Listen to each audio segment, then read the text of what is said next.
जय हिंद दोस्तों, आप सभी का आपके अपने यूट्यूब चैनल पर स्वागत है।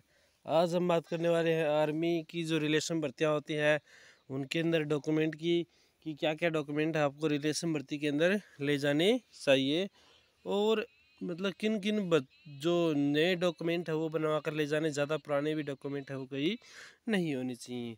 तो आज हम आर्मी रिलेशन भर्ती के डॉक्यूमेंट की डिस्कशन इस वीडियो के अंदर करेंगे। तो अभी तक इस चैनल को सब्सक्राइब नहीं किया, प्लीज़ चैनल को सब्सक्राइब कर ले और बेल आइकन की घंटी को प्रेस कर ले ताकि आपको आर्मी से रिलेटेड या डिफेंस से किसी जॉब से रिलेटेड आपको अपडेट सबसे पहले इसी चैनल पर देखने को मिलेगी। तो सर्वप्रथम बात करें आपकी जो भर्ती के जो डॉक्यूमेंट हैं, आपकी जो रिलेशन भर्ती होती है उसके अंदर मतलब क्या क्या डॉक्यूमेंट आपको कन्फर्म लेकर जाने पड़ेंगे। मतलब उसके बिना यदि आपके पास एक डॉक्यूमेंट भी नहीं है तब भी आपको निकाला जा सकता है। और यदि मतलब ज़्यादा डॉक्यूमेंट आपके पास नहीं है तब वो उन पे डिपेंड रहता है कि आपको मतलब जब आपका मेडिकल होता है उस जब उस मतलब दोबारा आप लेकर भी आ सकते हैं। मतलब एक दो डॉक्यूमेंट में फिर भी चल जाता है, आप मेडिकल के टाइम में ला सकते हैं, लेकिन बहुत सारे डॉक्यूमेंट होते हैं यदि वो नहीं होंगे तब आपको रिलेशन भर्ती देखने नहीं दी जाएगी। जैसे आपका जैसे रिलेशनशिप सर्टिफिकेट है, ठीक है, और स्पॉन्सर है, तो इनमें से आपके पास दोनों या आपके पास नहीं है, रिलेशनशिप सर्टिफिकेट नहीं है तो आप रिलेशन की भर्ती नहीं देख सकते। चाहे आपके पास स्पॉन्सरशिप सर्टिफिकेट होगा और लेकिन कई बच्चों के पास रिलेशन नहीं होता लेकिन स्पॉन्सरशिप सर्टिफिकेट बनवा लेते हैं लेकिन फिर भी वो भर्ती नहीं देख पाते हैं। तो आज हम टोटल जो डॉक्यूमेंट है आर्मी की जो रिलेशन भर्ती है उसकी बात करेंगे। तो आपका जो रिलेशन भर्ती है उसके अंदर यानी आप देख सकते हैं कि जो सर्वप्रथम जो फर्स्ट डॉक्यूमेंट जो इम्पोर्टेंट होता है उसके बिना आप भर्ती देख ही नहीं सकते, तो वो है रिलेशनशिप सर्टिफिकेट। जो मतलब फादर या ब्रदर के जो बनता है उसके मतलब भाई अगर आर्मी में लगा हुआ है या फादर लगे हुए हैं, पिता लगे हुए हैं, तो उसका रिलेशनशिप सर्टिफिकेट बनता है। ठीक है, तो पहला डॉक्यूमेंट है आपका रिलेशनशिप सर्टिफिकेट है, ठीक है, जो सेंटर के द्वारा इश्यू किया जाता है जिस सेंटर में आपके फादर या जो पिता और भाई लगे हुए हैं। ठीक है, फिर आपका आता है जो क्वालिफिकेशन सर्टिफिकेट होता है, यानी 10वीं यदि आपने 10th कर रखी है तो आप जीडी की देख सकते हैं, और 12th कर रखी है तो आप क्लर्क की और टेक्निकल की देख सकते हैं। ठीक है, और ट्रेडमैन में यदि आपने 8th पास कर रखी है या 10th पास कर रखी है तो आप ट्रेडमैन की भर्ती देख सकते हैं। तो आपकी जो क्वालिफिकेशन सर्टिफिकेट है, तो जितनी भी क्वालिफिकेशन आपने कर रखी है तो आप वहाँ पर डॉक्यूमेंट ले जा सकते हैं, लेकिन 10th और 12th की जिस बेस पे आप भर्ती देख रहे हैं उसका डॉक्यूमेंट आपको कन्फर्म लेकर ही जाना पड़ेगा, उसके बिना आप अन्यथा भर्ती नहीं देख सकते। फिर नेक्स्ट है आपका ये होगा आपका 10th 12th जो इंटरमीडिएट होगा, ठीक है, वो उसका जो मार्कशीट है। फिर आपके पास डिप्लोमा सर्टिफिकेट, यानी आपके पास यदि आपके पास आपने डिप्लोमा कर रखा है और आप डिप्लोमा की बेस पे भर्ती देख रहे हो, जिससे आप टेक्निकल से भर्ती देख रहे हो और आपके पास आईटीआई होनी चाहिए, ठीक है, तो आपके पास आईटीआई का सर्टिफिकेट होना चाहिए, क्योंकि अब आईटीआई के अलग से नंबर वो बनने लगे हैं टेक्निकल के अंदर, टेक्निकल की जो भर्तियाँ होती है उसके अंदर। ठीक है, तो इसमें आपके पास डिप्लोमा या आईटीआई का सर्टिफिकेट हो होना अनिवार्य है।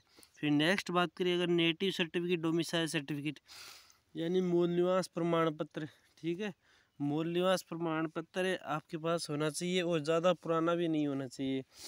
ठीक है, यानी आपने मूल निवास नया नहीं बनाया तो वो ज़रूर बनवा ले, तो ज़्यादा यानी 5-6 साल पुराना भी मूल निवास नहीं होना चाहिए। फिर आता है आपके पास कास्ट सर्टिफिकेट। हाँ, ये एक पूरा कन्फर्म है, आपको ज़्यादा पुराना ये भी नहीं चलेगा। कास्ट मूल निवास तो फिर भी चल जाता है लेकिन कास्ट सर्टिफिकेट तो फिर भी पुराना कास्ट सर्टिफिकेट नहीं चलता है। तो आपका यानी 1-2 साल पुराना है ना, 1 साल पुराना कास्ट सर्टिफिकेट है वो नहीं चलेगा। तो आपके पास कास्ट सर्टिफिकेट होना चाहिए और वो भी नया वाला, 1 साल पुराने का नहीं होना चाहिए। फिर आप आता है करेक्टर सर्टिफिकेट और एसपी सर्टिफिकेट, यानी जो पुलिस वेरिफिकेशन होता है ना, एक तो वो आपको चाहिएगा, वो जहाँ से आपने मतलब लास्ट क्वालिफिकेशन की है। ठीक है, लास्ट जो क्वालिफिकेशन कहाँ से की है, जैसे आपने स्कूल अभी की है तो स्कूल से करेक्टर सर्टिफिकेट बनवा ले, यदि आपने कॉलेज की है तो कॉलेज से करेक्टर सर्टिफिकेट बनवा सकते हैं। और आप सरपंच या आप प्रधान है उससे भी अपना करेक्टर सर्टिफिकेट है वो बनवा कर ले जाएं। फिर नेक्स्ट है आपका जो फैमिली डिटेल सर्टिफिकेट होता है एक, ठीक है। फैमिली डिटेल्स एक जो बनता है एफिडेविट बनता है जो कोर्ट से आप बनवा सकते हैं, ठीक है। तो फैमिली डिटेल्स का एक एफिडेविट बनेगा तो वो आप कोर्ट से बनवा सकते हैं।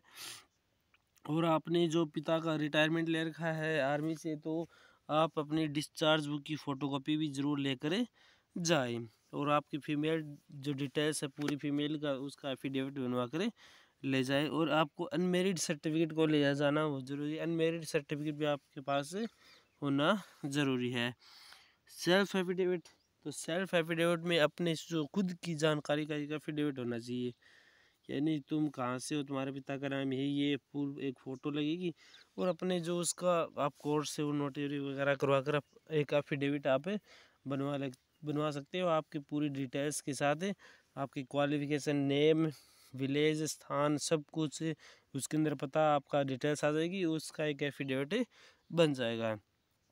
फिर आता है स्पॉन्सरशिप एफिडेविट होता है, एक स्पॉन्सर एफिडेविट होता है जो आपका जिला सैनिक बोर्ड से बनता है।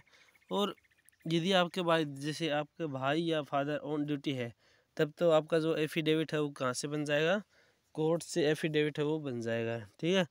स्पॉन्सरशिप सर्टिफिकेट वो वहाँ से बन जाएगा, एक एफिडेविट बनेगा कोर्ट से। यदि आपके भाई और जो फादर है या ब्रदर है वो ऑन ड्यूटी है, ठीक है, मतलब ड्यूटी पर है भी कर रहे हैं, रिटायरमेंट नहीं लिया है, तब तो आपका जो स्पॉन्सर है वो कोर्ट से बन जाएगा।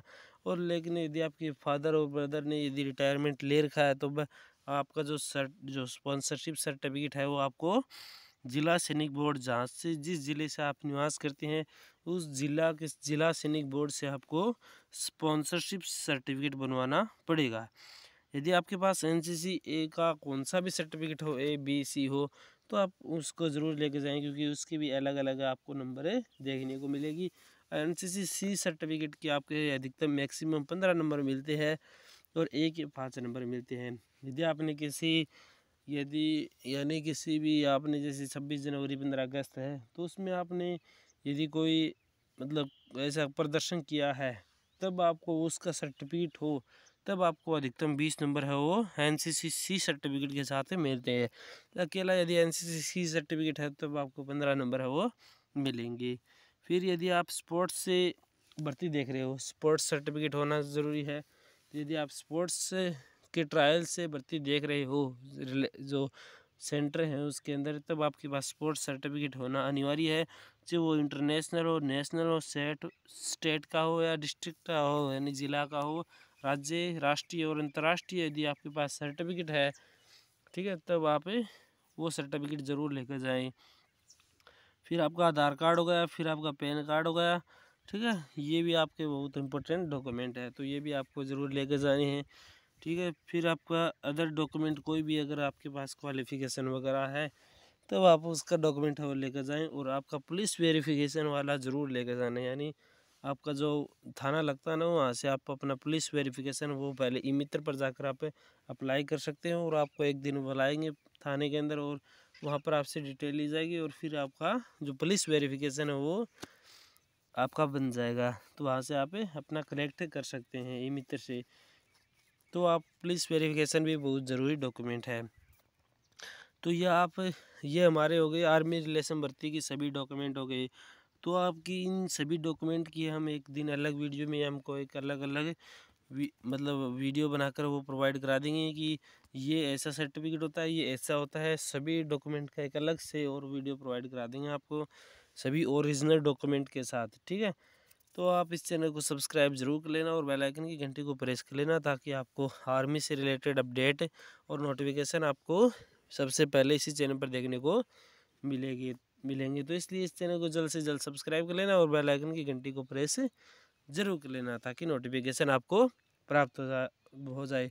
और कोई कन्फ्यूज़न हो तो आप हमें कमेंट करके पूछ सकते हैं और आप हमारे ऑफिशियल पेज हैं उनको भी ज्वाइन कर सकते हैं जिनकी लिंक आपको डिस्क्रिप्शन में देखने को मिल जाएगी। और अपने जो बच्चे रिलेशन की भर्तियाँ देख रहे हैं उनको ये वीडियो ज़्यादा से ज़्यादा शेयर ज़रूर करना और वीडियो को लाइक करना और इस वीडियो को शेयर करना मत भूलना। थैंक यू एंड जय हिंद।